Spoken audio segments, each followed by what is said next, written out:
Good Morning Living Hope Fellowship, and a special good morning to our mothers. Happy Mother's Day to you.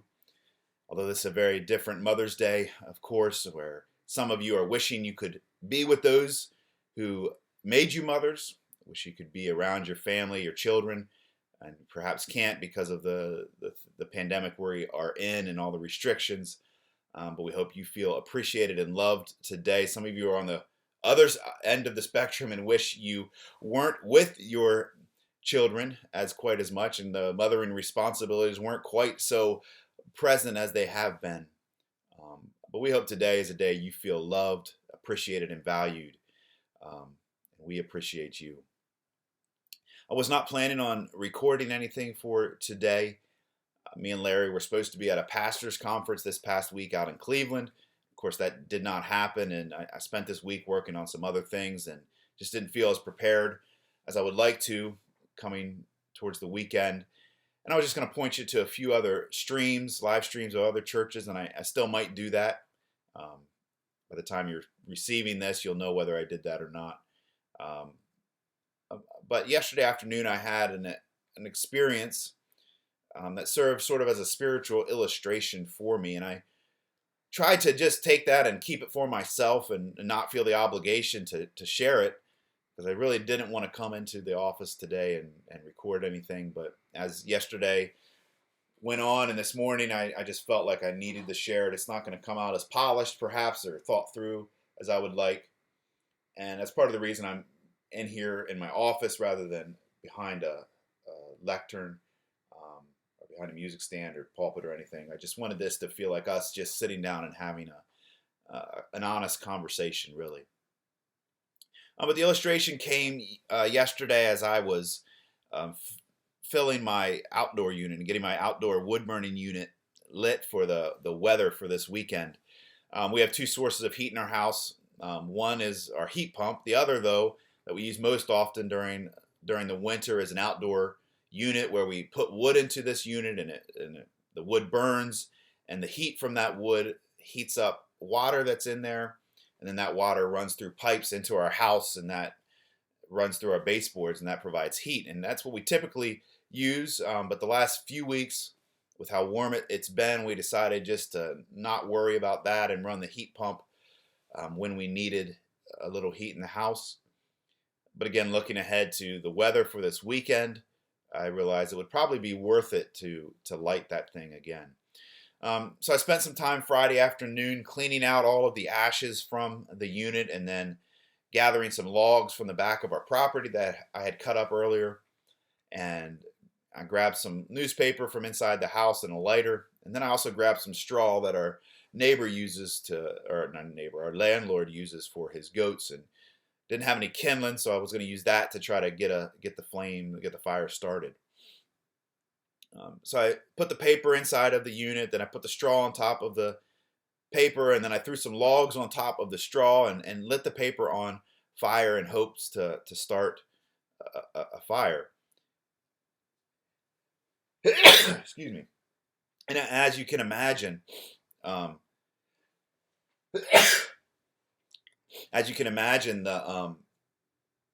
paper caught on fire quickly. The straw quickly was set ablaze. The wood began to smoke and began to look like it was burning. But very quickly, the newspaper was burnt up. The straw was burnt up. And the woods were left there, blackened and smoking, but not on fire. And this happened 3 or 4 times, and I was beginning to get a little frustrated, to put it mildly, a little upset, and was wondering if this was even worth it. And I had one last piece of newspaper, so I said I'm going to try this one last time, and I grabbed some more straw. This time I went around the yard and picked up some sticks that had blown off the trees, and I took some of the logs, or most of the logs, off of the pile, and I put the newspaper down. I put the straw on top. I put these twigs on top of that, and a few small logs, and again I lit the newspaper on fire, and again the same thing happened. The paper caught on fire, the straw caught on fire, the twigs began to catch on fire, and very quickly it all began to go out. And I sat there in my frustration watching this, and I noticed that one of the branches, had just a little bit of a flame on it, just a little bit of a flicker. And I just sat and watched that flicker, that small flame in that big cavity of the wood unit burning. No one else was around, and I watched that, and I just I think I said it out loud. I said, God, right now, I feel about like that flame. God, right now, I feel like all I've got is just a little spark that is just about to go out. My energy, my passion, my devotion feels like it's just fading, and it's about to fade out. With all that's going on, all the chaos and the confusion, the lack of being able to be together as a church, to be encouraged by one another, the uncertainty of things, the lack of schedule, the lack of routine, of going to bed late and then not getting up early. All of it has just felt like it's just brought everything just down to just a little spark. I don't know if you can relate to that or not. I know probably some of you, many of you perhaps can. And it looked like that spark was just about to go out.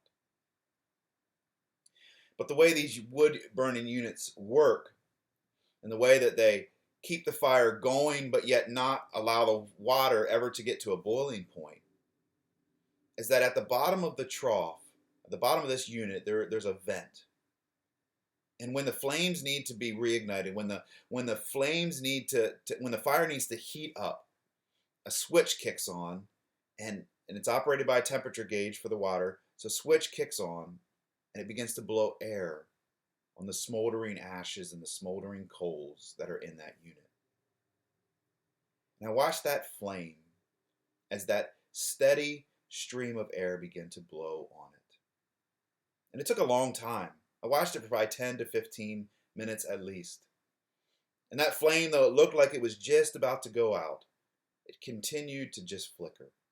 And as that air began to blow on it, not too hard, but just a steady, constant stream of air, that flame began to catch other branches on fire. And soon all the branches were lit, and that spark was a flame. And then it began to catch logs on fire. And then as those logs began to be caught on fire, the flame grew. And soon everything that was in there was consumed with this fire. And at that point, I was able to throw all of the logs that I had taken off. I was able to throw all of those logs on, and they were caught up in the blaze, and soon it was a raging fire. You know, before I had piled everything in there at once.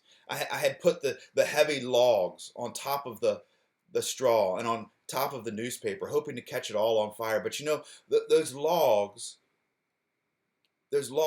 drenched out the fire and kept it from being able to ignite. And as I saw that, and as I thought about that, I thought, you know, sometimes we try to light everything on fire at once. We try to put all the burdens on, all the logs, all the things that we want to do and accomplish, and all the things we want to do for God. We try to put it all in at once and then try to light it all on fire.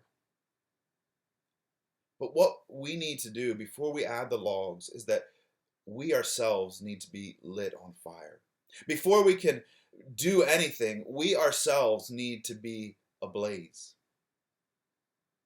And the way we do that is by taking the little spark that we have, sometimes almost just a flicker, and putting it at the presence of the Spirit of God and allowing Him to blow on us.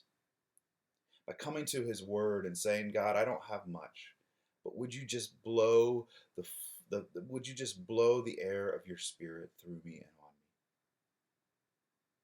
Maybe you're afraid to do that. You look at yourself and you say, this spark is not worth lighting. It's not going to last. I'm too weak.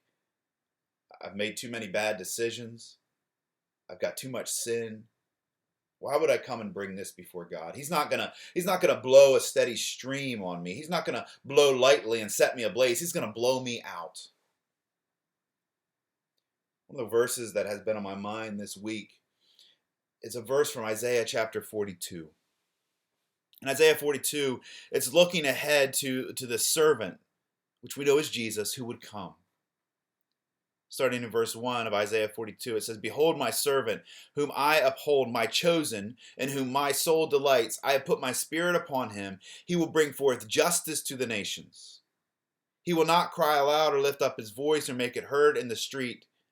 A bruised reed he will not break, and a faintly burning wick he will not quench. He will faithfully bring forth justice." A bruised reed. A reed that has a bruise on it, a weak spot on it, that if you just bump it, it's going to snap in half. It's a bruised reed. He will not break. A faintly burning wick. A wick that you look at it and you say, oh, that fire is gone. That flame is out. It's just smoldering. He will not put it out. If you've ever tried to start a campfire, you know that if you want to blow on the fire, you have to apply the right amount of air. If you blow too much, you're going to put the fire out. But if you blow softly and gently and steadily, you will cause that same fire that you would have put out if you had blown on it strongly. You will cause that fire to rage. And what Isaiah and what God through Isaiah is saying is that my spirit will come, and he knows how to blow gently and steadily, so that he will not quench the spark, but that he will set it ablaze. One of the books I'm reading right now through this, I mentioned it last week, but it's a book called Gentle and Lowly, The Heart of Christ for Sinners and Sufferers by Dane Ortlund. And it is such a refreshing book for me. But the title Gently and Lowly comes from Jesus' own description of himself.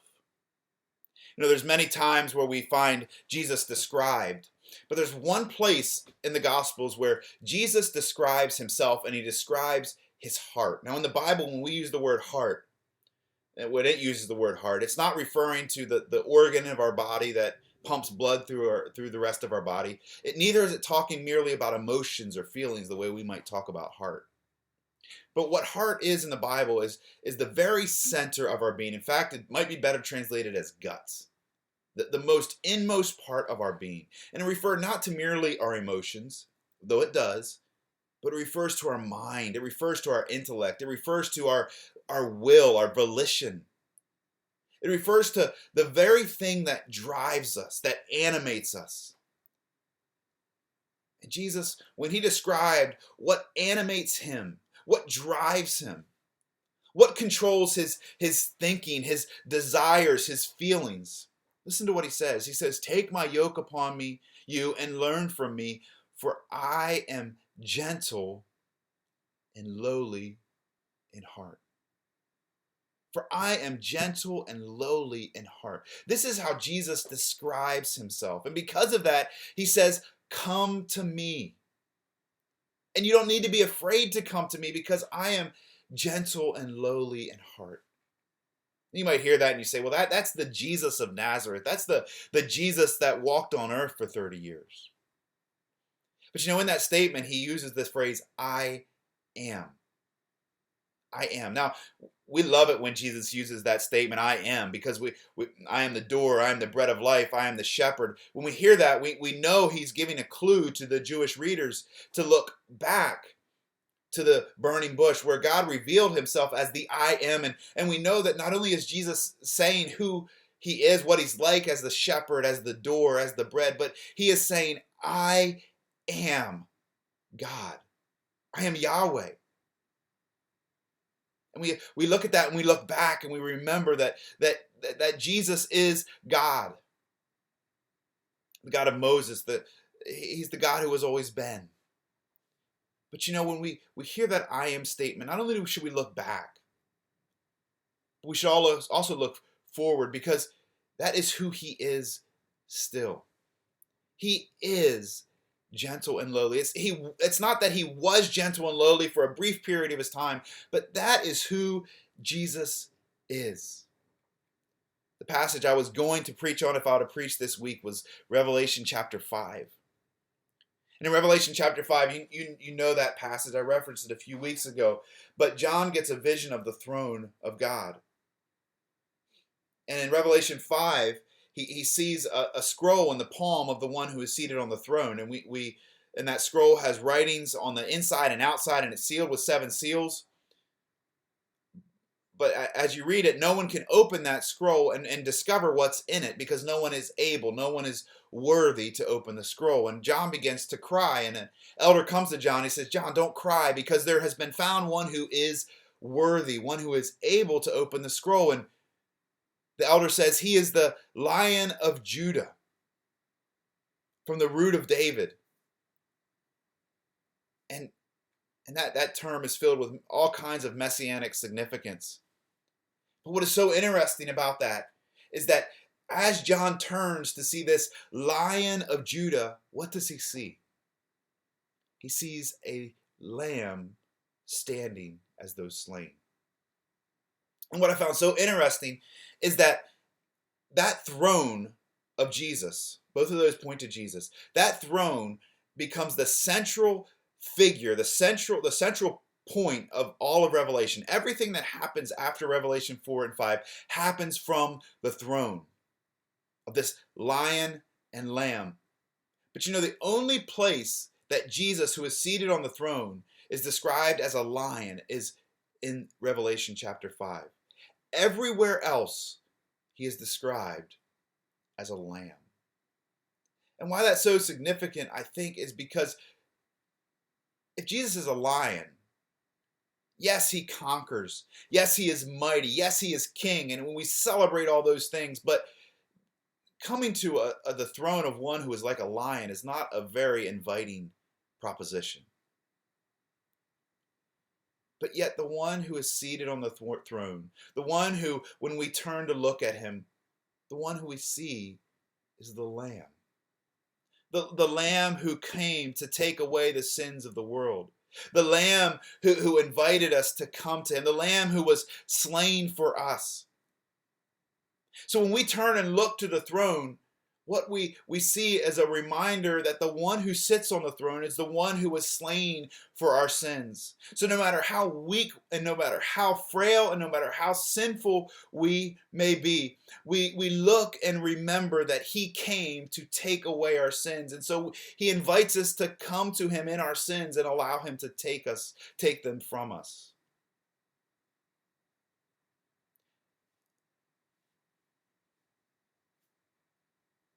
I don't know how to wrap this up. I don't know where you are right now. I know a lot of this perhaps doesn't make sense and not connected. And part of the problem with these videos is I always want them to feel very polished and very together, and I edit and edit and edit, and this is not very polished. But I just want to invite you, if all you feel like is you've got a spark right now, I just want to invite you to come and place yourself before the wind of the Spirit of God. To come and place yourself before him in prayer. Come and be honest with him and say, God, this is all I've got. I'm weak, I'm frail. But God, I need you to just blow your Spirit on me. I need you to set me ablaze. Maybe this is a time where you are purposely, or where you're not purposely, but you have had all the logs taken off of you. The things you do, the things you accomplish. And maybe this is just a time where before those logs are added back on, this is a time for you to be set ablaze. So that when those logs are added back on, they themselves are lit and filled with the fire of the Spirit's of God's presence in you through them. So let me just encourage you with that today. Again, it's not very polished. I don't have it all together,